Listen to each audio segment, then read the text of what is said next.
Dawuh kang sinapta pungkasing prahara dang yang sabda balon naya kenggong ngendika yen wis titiwanci bakal kasuwun bali jayaning nuswantara mawa pratandha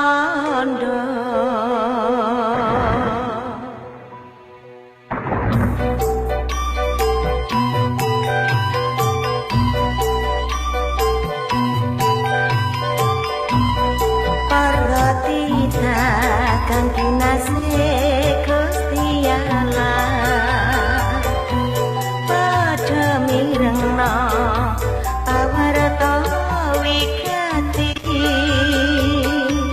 mobah mosi jaman kang puasi nasti bakal rawuh utusan ing wektu iki nanging amijel manungsa sawata kajibah maring pepeling marang tita hinarang jumlara ting lintang gemupus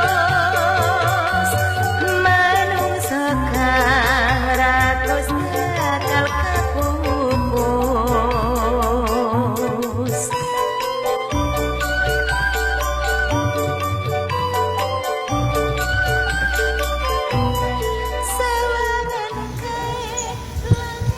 Selamat datang yang menjadi baik depan.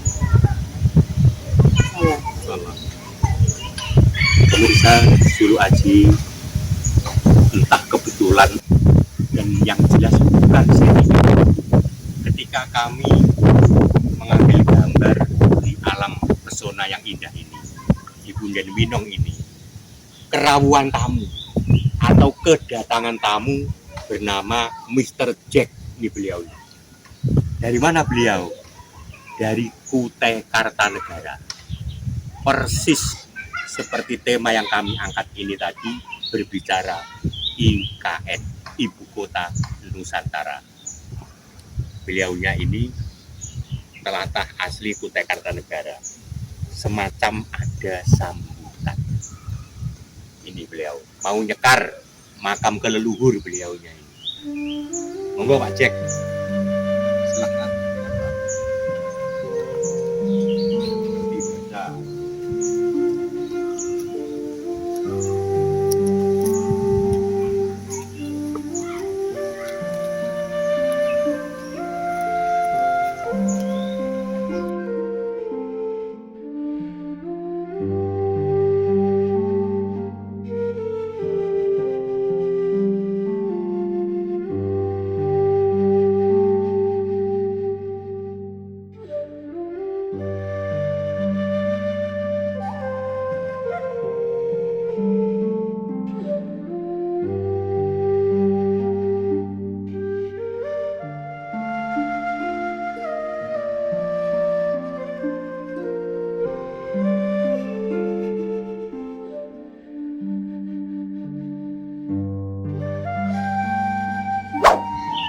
Kami persis di puncak situs Candi Winong, Kademangan, Delanggu, Mojokerto.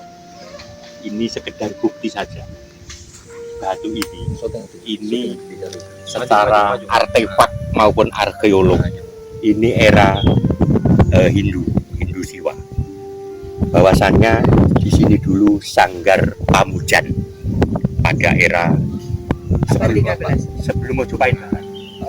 Saat Majapahit Ini dibangun kembali saat Majapahit abad 13. Dibangun kembali saat era Majapahit abad Agama ke-13. terbesar Siwa Buddha. Agamanya terbesar Siwa Buddha. Dan konon inilah kerisnya Eyang Gajah Mada menghunus ke angkasa dengan ikrar sumpah Hamukti Palapa yang populer hingga saat ini. 2 April kalau Jawa sekarang Selasa Wage. Selasa Wage. Jumlah neptunya 7. 7. Kali ini Yunda bersama tim Sulu Aji, Kang Tiwi. Di belakang saya ini situs Candi Winong. Ya. Tema yang Tahu nggak di situs Candi Winong ini berapa? Nah, ini pemirsa, justru hostnya nggak tahu ini pemirsa. Abad berapa ini? Monggo. Abad berapa Yunda? Situs Candi Winong ini adalah peninggalan abad 13. Tetapi dari umpaknya itu sepertinya jauh di atas Majapahit gitu. Oh. Jadi kelihatan dari batu batanya yang besar-besar. Oh ini iya. berarti kemudian ada tandanya. Berarti ini Kasiwan atau zaman Siwa Buddha. Ini sudah tanda gitu kan. Zaman Siwa Buddha. Dan karena di atas ada batu Siwa, ada batu yang panjang dengan tanda Siwa. Berarti sini dulu meskipun jauh sebelum Majapahit sudah ada situsnya, kemudian direnovasi oleh raja pada masa itu. Oke. Mumpung bicara Majapahit, Iya. nah ini. Walaupun panjenengan niku naminipun Mbak Indah Guswantoro, Ketua Parvi Mojokerto. Tapi Kang Tiwi ini sudah terlalu akrab memanggilnya Yunda. Jadi pernah Mbak Yu saya, sehingga saya sudah fasih mengatakannya atau memanggilnya Yunda. Begitu ya? Nah, kali ini mumpung bicara Majapahit, kita mengangkat tema untuk pemirsa di rumah dan dimanapun saat ini berada menyaksikan channel Sulu Aji. Tema yang kami angkat, kebangkitan Nusantara. Kebangkitan Nusantara. Barangkali Yunda bisa memberikan paparan singkat kepada pemirsa di rumah. Kenapa kita cenderung menggunakan nama Nusantara ketimbang nama Indonesia? Termasuk pemirsa yang sekarang lagi dibahas dunia internasional dan nasional kita ini, berdirinya IKN, Ibu Kota Nusantara. Sehingga banyak rakyat kita itu yang tanya, kok enggak Ibu Kota Indonesia? Kok Ibu Kota Nusantara? Monggo Yunda jawabannya. Rahayu pemirsa semua, salam. Saya sebagai pemangku adat di situs Candi Winong, kemudian di belakang saya itu juru pelihara yang dari provinsi. Kenapa saya paham di sini, dan Dimas juga masih ingat kenapa waktu petisi dan gending Bende Nusantara saya kumandangkan di sini juga. Dan ini tidak direncanakan kita di sini, kita mau bahas bangkitnya Nusantara. Masuk pemirsa. Masuk. Ini bukan settingan dan bukan kebetulan. Iya. Pakemnya. Monggo. Begini, kita dari sudut pandang yang paling sederhana ya, maksudnya sudut pandang saya saja. Jadi kalau misalnya ada perbedaan itu monggo, karena dari sudut pandang mana orang itu akan menilai sesuatu kan begitu. Nah, kenapa pakai nama Nusantara? Itu otomatis karena negeri kita ini kan terdiri dari pulau-pulau yang dikelilingi oleh lautan. Nusa Antara gitu kan, pulau-pulau di antara lautan itu.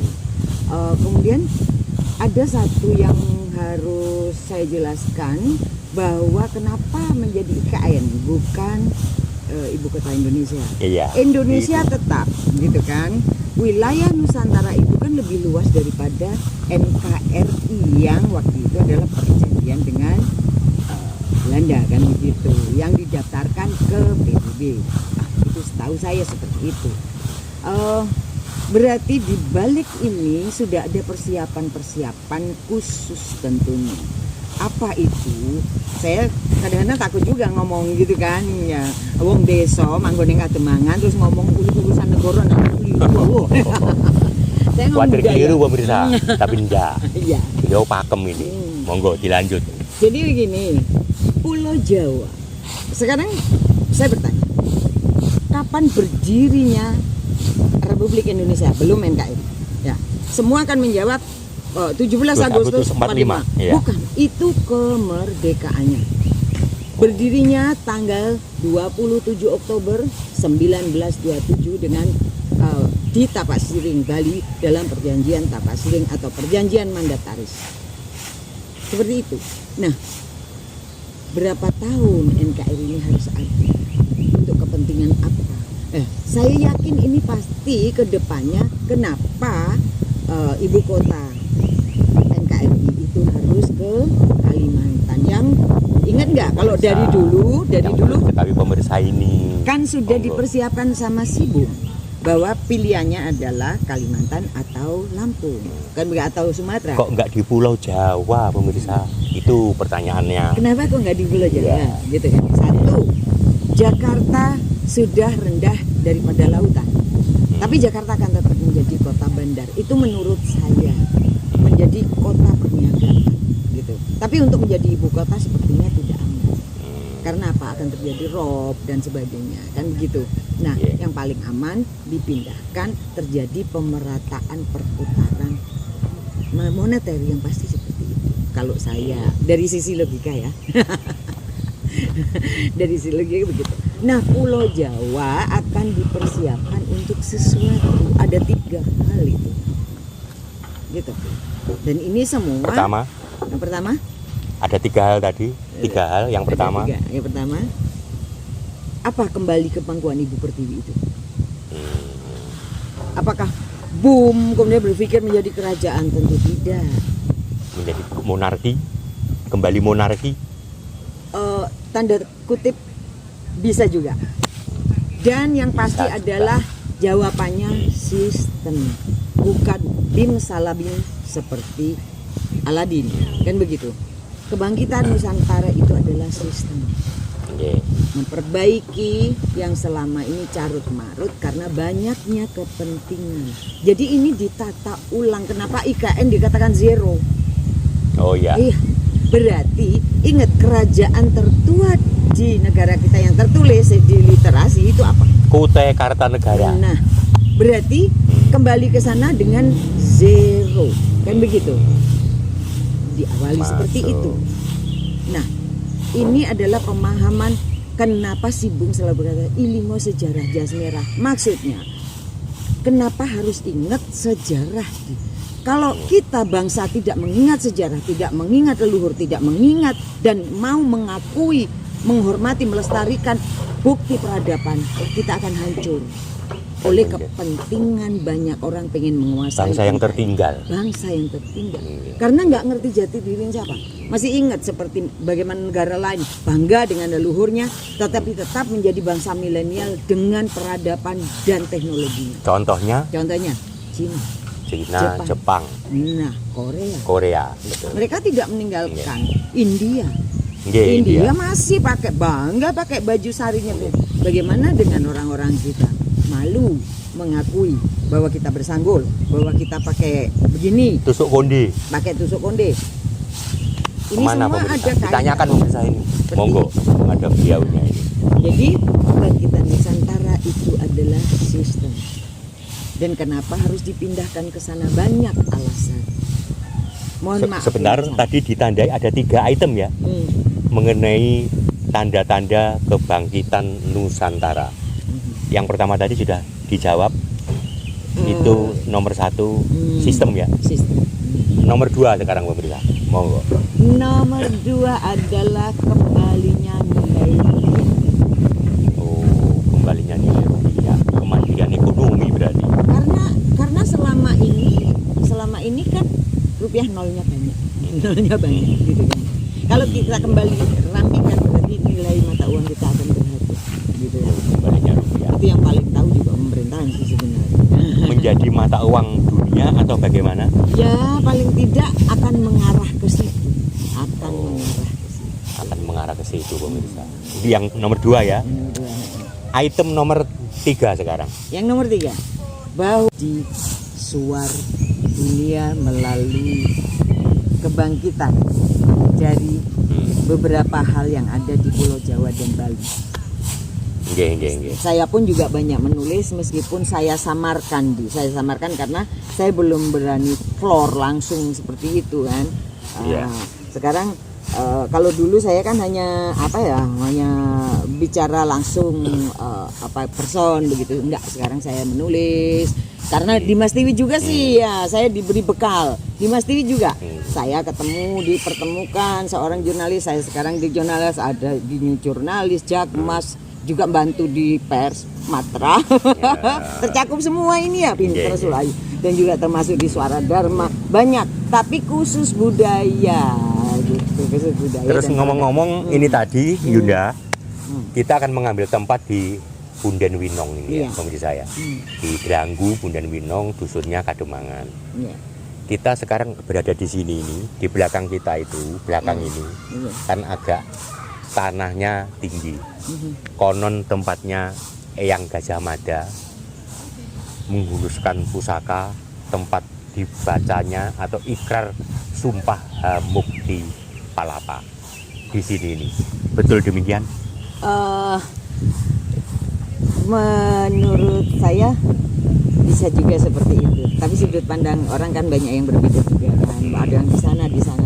Kalau menurut saya bisa juga karena di sini adalah sentral tengah, sebenarnya ada kaitannya dengan Umbul Trimukti. Kemudian ini dulu besar banget dan ini ada tempat paseban di mana seluruh raja Brahmana bila terjadi sesuatu negara itu adalah mengambil tempat untuk rapat, untuk untuk semedi, untuk membahas segala sesuatu secara logika dan anlogika itu ada di sini gitu. Bahasa sentral tengah tadi pemirsa, sentral tengah. Kang Tiwi sendiri sering mengatakan titik pusring jagat. Sinonim nggak kata-kata itu kira-kira? Ya. Dengan bahasa? Ya. Ini pemirsa, sinonim. Kalau enggak, ya begini. Kenapa? Kok waktu itu saya gaungkan di sini waktu petisi kita itu kembali ke martabat bangsa ya judulnya. Ditanda tangan sekian ratus orang itu, kita di sini saya gaungkan gending Gendeno Swantoro kan. Nah, monggo liriknya ini. Mumpung ada di sini tanpa musik pemirsa, beliau itu ternyata penggagas, pengarang sekaligus penyanyi original atas Bende Nuswantoro. Monggo, mumpung ada channel Sulu Aji. Ini berkaitan dengan Najwa Nabu Bende itu kan woro-woro nggih. Nggih, woro-woro. Karena terkait dengan tema kali ini, topiknya kebangkitan Nusantara. Beliaunya pengarang lagu Bende Nuswantoro. Sudah saatnya ditabuh. Nggak tahu nanti siapa yang nabuh. Bisa juga nanti Bapak Presiden, saya nggak tahu. Moga-moga demikian.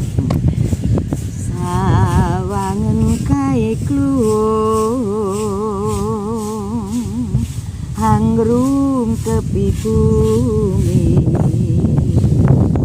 saka wetan ngarama ngulon parane meratandani kawiyaipun wewati jaya ning Nuswantara bakal kabukti ing janji. Jadi lihatlah luar biasa pelangi original yang dari timur mengarah ke barat. Itu pertanda bahwa kejayaan yang menjadi rahasia selama ini akan terbukti sesuai dengan janji. Nah, sebelum lagu ini kan belum saya upload, belum saya rilis ini ya. Oh iya. Yang sudah saya rilis, yang syutingnya ada Dimas juga ya. Iya. Ya di sini juga ya. Pratondo Zaman. Itu iya, saya ngangkat Trisula di sini. Ini lagu kedua pemirsa. Nah, semuanya sudah hak cipta Kang sekarang. Dewi juga kesengsem ini sama Pratondo Zaman ini. Monggo. Tapi diganti-ganti judulnya marang-marang ya. Silakan Yuda. Dawuh kang sinatu ngaseng kehara dang yang sabda palon naya kenggo ngendika yen wis titiwanci bakal kasuwun bali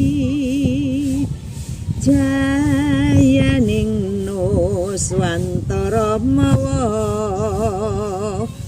pratandha.